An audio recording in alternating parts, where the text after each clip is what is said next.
ఈ వీడియో మీకు నచ్చితే లైక్ చేయండి, షేర్ చేయండి. మరింత భక్తి, జ్యోతిష, వాస్తు, రాశి ఫలాల కోసం మా ఛానల్ని సబ్స్క్రైబ్ చేసుకోండి.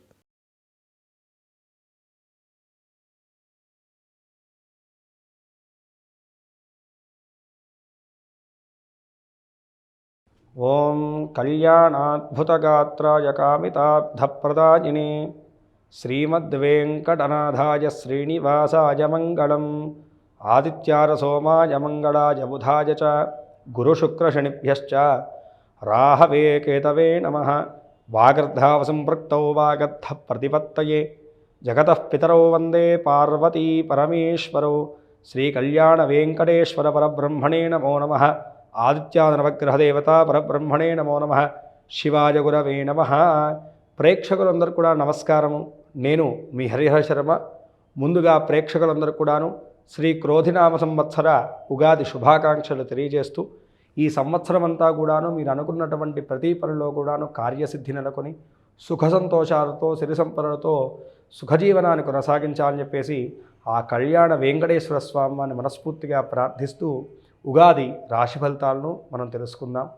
ముందుగా ఈ యొక్క సంవత్సరము క్రోధినామ సంవత్సరంలోనూ మీ యొక్క రాశి వారికి కలగబోయేటువంటి శుభ అశుభ యోగాలు అనేటువంటిది ఏ విధంగా యోగిస్తున్నాయి, ఏ విధమైనటువంటి దైవారాధనను జాగ్రత్తలను తీసుకుంటూ ఈ యొక్క సంవత్సరాన్ని మీరు గడపడం వల్ల సకల విధములైనటువంటి శ్రేయస్సులు చేకూరుతాయో ఈ వీడియోలో సవిస్తరంగా మాట్లాడుకునేటువంటి ప్రయత్నం చేద్దాం.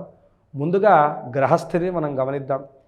ప్రతి మాసంలో కూడాను ప్రతి నెలలో కూడాను దాదాపుగా సంచరించేటువంటి గ్రహాలను బట్టి మనం మాస ఫలితాలను చెప్తే కనుకను ఈ యొక్క ఇయర్లీ ఫలితాన్ని మాత్రం, సంవత్సర ఫలితాన్ని మాత్రము కేవలం 4 పెద్ద గ్రహాలని మనం బేస్ చేసుకుని ఈ యొక్క రాశి ఫలితాలు అనేటువంటి చెప్పడం జరుగుతుంది. పెద్ద గ్రహాలు అంటే ఏమిటంటే కనుక దీర్ఘకాలికంగా మారేటువంటి గ్రహం. ఉదాహరణ చెప్పాలంటే కనుక బృహస్పతి, గురుగ్రహం అనేటువంటిది సంవత్సరానికి ఒక్కసారి మాత్రమే మారుతారు. శనైశ్వర స్వామి వారు 2.5 సంవత్సరాలకు ఒక్కసారి సంచారం జరుగుతుంది. రాహుకేతులు వీరిద్దరు కూడాను సంవత్సరంన్నర కాలానికి ఒక్కసారి వేరే రాశిలోకి మారుతారు. కాబట్టి ఈ యొక్క దీర్ఘకాలికమైనటువంటి గ్రహాలని బేస్ చేసుకునే ఈ యొక్క సంవత్సర ఫలితాలు అనేటువంటి చెప్పడం జరుగుతుంది. మాస ఫలితాలు అనేటువంటిది ఇందాక మనం చెప్పుకున్నటువంటి విధానంగా నెల నెలలోనూ గ్రహాలు 3 గ్రహాలు మారుతూ ఉంటాయి, నెలన్నరకు ఒక గ్రహం మారుతుంది. ఆ విధంగా బేస్ చేసుకునేసి మనం చెప్తూ ఉంటాము. కాబట్టి ఈ యొక్క ఇయర్లీ ఫలితాలు ఏంటంటే కనుక ఓవరాల్గా ఎలా ఉంటుంది ఈ యొక్క సంవత్సరం అనేటువంటిది మనం తెలుసుకోవడానికి ఉపయోగపడుతుంది. ప్రధానంగా ఈ యొక్క 3 పెద్ద గ్రహాల గురించి మనం గమనించుకుంటే కనుకను గురుగ్రహ సంచారాన్ని ఈ సంవత్సరంలో మనం చూసుకుంటే కనుకను 25వ తారీఖు ఏప్రిల్ 2024 సంవత్సరమున స్వామివారు బృహస్పతి మేషం నుంచి వృషభ రాశిలోకి సంచారం జరుగుతూ ఉన్నదండి. 9వ తారీఖు అక్టోబర్ 2024న ఈ యొక్క బృహస్పతి గ్రహం వక్రీభావ స్థితికి చేరుకుని 8 ఫిబ్రవరి 2025 వరకు కూడాను బృహస్పతి వక్రీ స్థితిలోనే ఉంటారు. ఇక రెండో సంచారం శనిగ్రహ సంచారాన్ని మనం గమనిస్తే కనుకను ఈ సంవత్సరం అంతా కూడాను శనేశ్వరుడు కుంభరాశిలోనే సంచారం జరుగుతుంది. కానీ 25వ తారీఖు జూన్ 2024 నుంచి 13 నవంబర్ 2024 వరకు కూడాను వక్రీభావ స్థితిలో శనేశ్వరుడు యొక్క సంచారం అనేటువంటిది కనపడుతూ ఉన్నది. ఇక మూడో గ్రహమైనటువంటి రాహుకేతుల యొక్క సంచారం, ఛాయాగ్రహాలుగా చెప్పబడేటువంటి రాహుకేతుల సంచారాన్ని చూసుకుంటే కనుక ఈ రాహుకేతుల సంచారం కూడా ఈ సంవత్సర కాలం కూడా యథావిధిగా ఇప్పుడు ఎక్కడున్నారో అక్కడే ఉంటారు. మీనరాశిలోనూ మనకి రాహుగ్రహ సంచారము, కన్యా రాశిలో కేతుగ్రహ సంచారం అనేటువంటిది కనపడుతుంది. ఈ యొక్క గ్రహ సంచారాన్ని బట్టి జరిగేటువంటి మార్పులను బట్టి ఈ సంవత్సరంలోనూ మీకు కలగబోయేటువంటి శుభ అశుభ యోగాలు అనేటువంటిది ఏ విధంగా యోగించబోతున్నాయో ఇప్పుడు మనం మాట్లాడుకుందాం.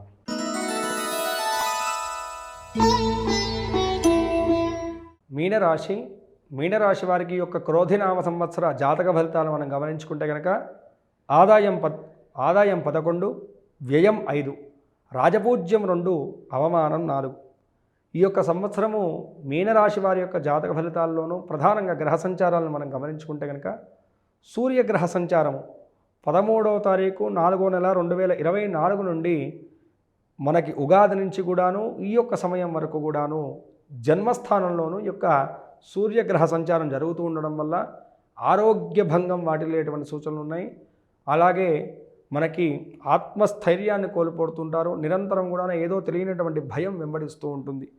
15వ తారీఖు జూన్ 2024 నుండి 16వ తారీఖు జూలై 2024 వరకు కూడాను అర్ధాష్టమ భావంలోనూ సూర్యగ్రహ సంచారం జరుగుతూ ఉండడం వల్ల కుటుంబ వ్యవహార విషయాల్లో చికాకులు, ఆస్తి తగాదాలు మొదలైనటువంటి విషయాల్లో ఇబ్బందులు, కోర్టు సమస్యలు అయితే కనుక వెంబడించేటువంటి సూచనలు కనపడుతూ ఉన్నాయి. 18వ తారీఖు అక్టోబర్ 2024 నుండి 16 నవంబర్ 2024 వరకు కూడాను అష్టమ స్థానంలో సూర్యగ్రహ సంచారం జరుగుతూ ఉండడం వల్లను ఈ సమయంలో ఆరోగ్యపరమైనటువంటి విషయాల్లో తగు జాగ్రత్తలు తీసుకుంటూ ఉండాలి. వృత్తిపరమైనటువంటి జాగ్రత్తలు తీసుకుంటూ ఉండాలి. ఇబ్బందులు ఎదుర్కొనేటువంటి కాలంగా గోచరిస్తూ ఉన్నది. ఇక కుజగ్రహ సంచారాన్ని మనం చూసుకుంటే కనుకను ఉగాది నుండి 1వ తారీఖు జూన్ 2024 వరకు కూడాను ఈ యొక్క వ్యయస్థానంలోనూ జన్మస్థానంలో కుజగ్రహ సంచారం జరుగుతూ ఉండడం వల్లను ఎక్కువగా కోర్టు సమస్యలు, ఆస్తి తగాదాలు, అలాగే అనవసరమైనటువంటి ఖర్చులు, నష్టపోవడం అనేటువంటిది ఎక్కువగా ఉంటుంది. కాబట్టి తగు జాగ్రత్తలు తీసుకుంటుండాలి ఈ యొక్క సమయంలో. ఇక గురుగ్రహ సంచారాన్ని చూసుకుంటే కనుక గురువు ఈ యొక్క సంవత్సరం మొత్తం కూడాను మీకు శుభస్థానంలో సంచరిస్తూ ఉండడం వల్లను గురుగ్రహం యొక్క అనుకూలత అయితే కనుక కనపడుతూ ఉన్నది. శనిగ్రహ సంచారాన్ని చూసుకుంటే కనుక ఏలినాటి శని ప్రభావంలో ఉన్నారు కాబట్టి శని అంతగా అనుకూలించడం లేదు.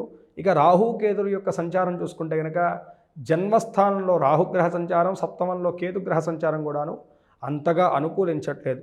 ఈ యొక్క మిశ్రమమైనటువంటి గ్రహ సంచారాన్ని బట్టి ఈ సంవత్సరం క్రోధినామ సంవత్సరంలో మీనరాశి వారి యొక్క జాతక ఫలితాలు ఏ విధంగా గోచరిస్తున్నాయంటే కనుక ముందుగా వృత్తి జీవన పరంగా చూసుకుంటే కనుక ఉద్యోగస్తులకు ఇది మంచి యోగ్యమైనటువంటి కాలంగా మనం చెప్పుకోవచ్చు. అనుకూలమైనటువంటి పనులన్నీ కూడా సాధించుకోగలుగుతారు. ఈ యొక్క సమయంలో మీ శ్రమకు తగినటువంటి ప్రతిఫలాన్ని అయితే కనుక సంపూర్ణంగా పొందగలుగుతారు. పై అధికారుల యొక్క మద్దతు కూడా మీకు సంపూర్ణంగా ఉంటుంది. ప్రమోషన్ల వంటివి కూడా పొందేటువంటి శుభకాలంగా గోచరిస్తుంది. గృహలాభం కనపడుతుంది. జీవన సౌఖ్యం ఉండబోతుంది. లాభించేటువంటి మంచి కాలంగా ఈ యొక్క కాలాన్ని మీరు చెప్పుకోవచ్చు. అయితే కేంద్ర రాష్ట్ర ప్రభుత్వ ఉద్యోగాలు చేసేటువంటి వారు ఎవరైతే ఉంటారో వారికి కూడా ఈ యొక్క సమయంలో ఇంక్రిమెంట్లు, లాభాలు అయితే కనుక పెరగబోతున్నాయని చెప్పేసి మనం మాట్లాడుకోవాలి. నిరుద్యోగులకు కూడాను ఉద్యోగ ప్రాప్తి లభించబోతుంది. స్థిరత్వం లభించబోతుంది ఈ యొక్క సంవత్సరంలో అని చెప్పేసి మనం మాట్లాడుకోవాలి.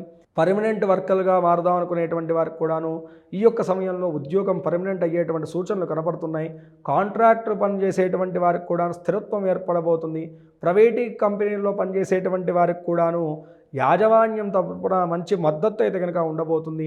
కోరినటువంటి ప్రదేశాలకు ప్రమోషన్లు కూడా వచ్చేటువంటి బదిలీలు జరిగేటువంటి సూచనలు కనపడుతున్నాయి. మీ తెలివితేటల వల్ల ప్రత్యేకమైనటువంటి గుర్తింపును కూడా ఈ యొక్క సంవత్సరంలో మీరు పొందగలుగుతారని చెప్పేసి మనం మాట్లాడుకోవాలి. మునపటి సంవత్సరం ఉగాది నుంచి కూడా ఎన్నో ఇబ్బందులు ఎదుర్కొన్నటువంటి ఈ యొక్క మీనరాశి వారికి వృత్తిపరంగా ఈ యొక్క సంవత్సరము ఉద్యోగస్తులకైతే కనుక చాలా చక్కగా ఉండబోతుంది అని చెప్పేసి మనం మాట్లాడుకోవాలి. ఇక రాజకీయ రంగంలో ఉన్నటువంటి వారికి, మీనరాశి వారికి ఏ విధంగా ఉందంటే కనుక ఈ సంవత్సరంలో ఏంటంటే కనుకను మంచి కాలం నడుస్తూ ఉన్నది. బృహస్పతి యొక్క యోగ్యమైనటువంటి శుభకాలం అయితే కనుక కనబడుతున్నది. పెద్ద గ్రహాల యొక్క ప్రభావం వల్లను ప్రజల్లోనూ అభిమానము సంపాదించుకోగలుగుతారు. సేవా కార్యక్రమాల్లో కూడాను మీ యొక్క పేరు ప్రఖ్యాతులు పెరుగుతూ ఉంటాయి. అయితే మీరు చేసేటువంటి ప్రతి పనికి కూడాను గుర్తింపు అయితే కనుక లభిస్తుంది. ప్రభుత్వ తరపునటువంటి పార్టీలో కూడా మీకు మంచి పదవులు వచ్చేటువంటి సూచనలు కనబడుతున్నాయి. ఎన్నికలకు పోటీ చేసేటువంటి వారికి విజయ సాధన అయితే కనుక లభించబోతుంది. అయితే కొంతమేరకు ఈ యొక్క వ్యవహారం అంతా కూడా ఖర్చుతో కూడినటువంటిదిగా మారిపోయేటువంటి సూచనలు ఉన్నాయి. తగు జాగ్రత్తలు గమనించుకుంటూ ఉండాలి. ఇక కళాకారుల యొక్క జీవనం ఎలా ఉందంటే కనుక ఈ యొక్క సంవత్సరము అనుకూలమైనటువంటి సంవత్సరంగా చెప్పుకోవచ్చు. మీ పేరు ప్రఖ్యాతులు పెరిగేటువంటి కాలంగా ఈ యొక్క సంవత్సరం అని చెప్పుకోవచ్చు. టీవీ, సినీ రంగంలో ఉన్నటువంటి వారికి, నటీనట వర్గంలో ఉన్నటువంటి వారికి, గాయని గాయకులకు, ఇతర సాంకేతిక నిపుణులందరికీ కూడాను మంచి విజయాలు లభించేటువంటి కాలంగా ఈ యొక్క కాలాన్ని చెప్పుకోవచ్చు. ఈ యొక్క సమయంలో మీకు ఈ యొక్క జీవితంలో స్థిరత్వాన్ని కూడా పొందుతారని చెప్పేసి మనం చెప్పుకోవాలి. అయితే అవకాశాలన్నీ కూడా బాగానే ఉంటాయి. కానీ ప్రభుత్వ, ప్రైవేటీ సంస్థల్లో ఉన్నటువంటి వారు కూడాను మంచి అవార్డులను కూడా పొందేటువంటి సూచనలు అయితే కనుక ఈ యొక్క సంవత్సరం కనబడుతుంది. ఇక వ్యాపారస్తుల విషయాన్ని మనం గమనించుకుంటే కనుకను వ్యాపారస్తులకు కూడా చాలా యోగ్యమైనటువంటి కాలం ఈ యొక్క కాలము. పట్టిందల్లా బంగారం అయ్యేటువంటి కాలం ఈ యొక్క కాలం. ఏ యొక్క వ్యాపారాన్ని ప్రారంభించినా సరే చక్కగా రాణించగలుగుతారు ఈ యొక్క సమయంలోనూ. ఆశించినటువంటి లాభానికన్నా రెట్టింపైనటువంటి ఫలితాలు మీకు దక్కబోతున్నాయని చెప్పేసి చెప్పుకోవాలి. నూతన వ్యాపార ప్రారంభాలు చేయడానికి కూడా ఇది చాలా అనుకూలమైనటువంటి కాలము. హోల్సేల్ మరియు రిటైల్ వ్యాపారాలు చేసేటువంటి వారికి కూడా అనుకూలమైనటువంటి ఫలితాలు ఉండబోతున్నాయి. బంగారం, వెండి, ఇనుము, ఇటుక, ఇసుక, సిమెంటు, కంకర, బిల్డింగ్ మొదలైనటువంటి వ్యాపారాలు చేసేటువంటి వారికి కూడా మంచి ఫలితాలు ఉండబోతున్నాయి. అలాగే రియల్ ఎస్టేట్ రంగంలో ఉన్నటువంటి వారికి, కాంట్రాక్ట్ రంగంలో ఉన్నటువంటి వారికి సరైనటువంటి సమయంలో బిల్లులు వచ్చి మీకు మంచి లాభాలు తెచ్చిపెట్టేటువంటి కాలంగా కనపడుతుంది. నూతన కాంట్రాక్టులు కూడా మీకు లభించేటువంటి కాలం కనబడుతున్నది. షేర్ మార్కెటింగ్ రంగంలో ఉన్నటువంటి వారికి కూడా గతంతో పోల్చుకుంటే కనుకను ఈ యొక్క సమయంలో ఆ యొక్క గతంలో పోగొట్టుకున్న దానికన్నా రెట్టింపు తిరిగి పొందేటువంటి కాలంగా కనపడుతుంది. సరుకులు నిల్వ చేసేటువంటి వారికి మాత్రం విశేషమైనటువంటి శుభ ఫలితాలు కనపడుతున్నాయి. ఈ యొక్క సమయంలో రైస్ మిల్లుకు ప్రభుత్వ నిర్ణయాల వల్లను ప్రతికూలత అయితే కనుక ఉండబోతుంది. రైస్ మిల్ వ్యాపారం చేసేటువంటి వారికి మాత్రం కొంతమేరకు ప్రతికూలమైనటువంటి వాతావరణం అయితే కనుక గోచరిస్తుంది. ఇక వ్యవసాయ రంగంలో ఉన్నటువంటి వారికి రెండు చేతుల నిండా కూడా పంట దిగుబడి అనేటువంటిది రావడం చాలా మంచిగా యోగిస్తుంది. మంచి ధరలు కూడా పలికేటువంటి సూచనలు కనపడుతున్నాయి. రుణాల నుంచి విముక్తిని కూడా పొందుతారు. గృహలాభం కనపడుతుంది. శుభ కార్యక్రమాలు కూడా మీ ఇంట్లో జరిగేటువంటి శుభకాలం కనపడుతుంది. కౌలుదారులకు కూడా యోగించేటువంటి కాలంగా ఈ యొక్క కాలం అయితే ఇంకా గోచరిస్తుంది. చేపలు, రొయ్యలు మొదలైనటువంటి చెరువు వ్యాపారాలు చేసేటువంటి వారికి కూడాను చాలా బాగానే ఉంటుంది ఈ యొక్క కాలం అని చెప్పేసి మనం మాట్లాడుకోవాలి. అయితే విద్యార్థుల విషయాన్ని గమనించుకుంటే కనుక గురుబలం అనుకూలిస్తున్నది కాబట్టి ఈ యొక్క సమయంలో ఏంటంటే కనుక జ్ఞాపక శక్తి బాగా పెరుగుతుంది. ఇతర వ్యాపకాల నుంచి కూడాను మీరు బయటపడగలుగుతారు. మంచి మార్కులు, ఉత్తీర్ణతను మీరు పొందుతారు. అందరి మనస్సుని మీరు గెలుచుకోగలుగుతారు. ఇంజనీరింగ్, డాక్టర్ మొదలైనటువంటి ఉన్నత విద్యలకు ప్రయత్నం చేసేటువంటి వారికి కూడా మంచి ర్యాంకులు వచ్చేటువంటి సూచనలు ఉన్నాయి. మంచి స్థిరత్వాన్ని పొందగలుగుతారు. ఉన్నతమైనటువంటి విద్యల వైపు మీ యొక్క అడుగులు కొనసాగుతూ ఉంటాయని చెప్పేసి చెప్పుకోవాలి. ఎవరైతే కనుక విదేశీయానం చేద్దాం అనుకుంటున్నారో, విదేశీ విద్యల గురించి ప్రయత్నం చేస్తున్నారో కొంతమేరకు ఖర్చుతో కూడినటువంటి వ్యవహారంగా మారేటువంటి సూచనలు కనపడుతున్నాయి. ఇక ఆర్థిక స్థితిని మనం గమనించుకుంటే కనుకను లాభాలు పెరుగుతాయండి. కానీ మీరు తీసుకునేటువంటి నిర్ణయాలు ఆచితూచి ఉండాలి. మునపట ఎలా అయితే కనుక మీరు ఆర్థిక పరంగా, ఆరోగ్యపరంగా ఇబ్బంది పడ్డారో వాటి నుంచి కొంచెం విముక్తి అయితే కనుక ఈ సంవత్సరం మీకు లభించబోతుంది గురుబలం చేత. కానీ దాన్ని మీరు సంపూర్ణంగా సద్వినియోగపరచుకోవాలి. ఏమాత్రం తొందరపాటి నిర్ణయాలు తీసుకున్నా, పెట్టుబడులు పెట్టినా, ష్యూరిటీలు ఇచ్చినా సరే ఈ యొక్క సంవత్సరంలో ధనహాని కలిగేటువంటి సూచనలు ఉన్నాయి. ఎందుకంటే జన్మ రాహు వల్ల ఎవరినైతే మీరు నమ్ముతారో ఆ యొక్క వ్యక్తే మిమ్మల్ని మోసగించేటువంటి సూచనలు ఉన్నాయి. కాబట్టి ష్యూరిటీలు ఇవ్వడం, మాట ఇవ్వడం ఇలాంటివి మొదలైనటువంటి ఈ సంవత్సరం చేయకపోవడం మీకు ఎంతో మేలును చేస్తుందని చెప్పేసి బాగా గుర్తుంచుకోండి. ఇక ఈ యొక్క ఆరోగ్య విషయాన్ని గమనించుకుంటే కనుకను యాక్సిడెంట్స్ వంటివి జరిగేటువంటి సూచనలు ఉన్నాయి. ఆకస్మికమైనటువంటి అనారోగ్య సమస్యలు, ఆపరేషన్ల వంటివి జరిగేటువంటి సూచనలు ఉన్నాయి. కాబట్టి కొంత మేరకు జాగ్రత్తను వహించాలి. ర్యాష్ డ్రైవింగ్ పనికిరాదు. అదేవిధంగాను దూర ప్రాంతాలకు కూడాను సొంత వెహికల్లోనూ ప్రయాణం చేయడం అనేటువంటిది అంత యోగించేటువంటి విషయం కాదు. ఈ పరమైనటువంటి జాగ్రత్తలు తీసుకుంటే చాలు. ఆరోగ్యపరంగా పెద్ద భయపడాల్సినటువంటి విషయం ఏమీ లేదు. ఇక స్త్రీల యొక్క జాతకాన్ని చూసుకుంటే కనుక ఈ సంవత్సరం మొత్తం కూడా మహోన్నతమైనటువంటి కాలంగా కనబడుతుంది. స్త్రీలకు అన్ని విషయాల్లో మీదే పైచేయగా పిలుస్తుంది. మీ సలహాలతోటి కుటుంబ సభ్యులందరూ కూడాను చాలా చక్కగా ఆనందంగా గడుపుతూ ఉంటారు. సఖ్యత ఉంటుంది. భార్యాభర్తల మధ్య కూడా అన్యోన్యత పెరుగుతుంది. సంతాన సౌఖ్యం కనబడుతుంది. తీర్థయాత్రలకు ఎక్కువగా ప్రయాణిస్తూ ఉంటారు. నూతన వస్త్రాలను కొనుగోలు చేస్తారు. స్థిరాస్తులను కూడా ఏర్పాటు చేసుకునేటువంటి ఆ యొక్క ఆలోచన విధానం ఎక్కువగా ఉంటుంది. రక్త సంబంధితమైనటువంటి వ్యాధులు మాత్రం కొంతమేరకు ఇబ్బంది పెట్టేటువంటి సూచనలు ఉన్నాయి. కాబట్టి జాగ్రత్త వహించడం మంచిది.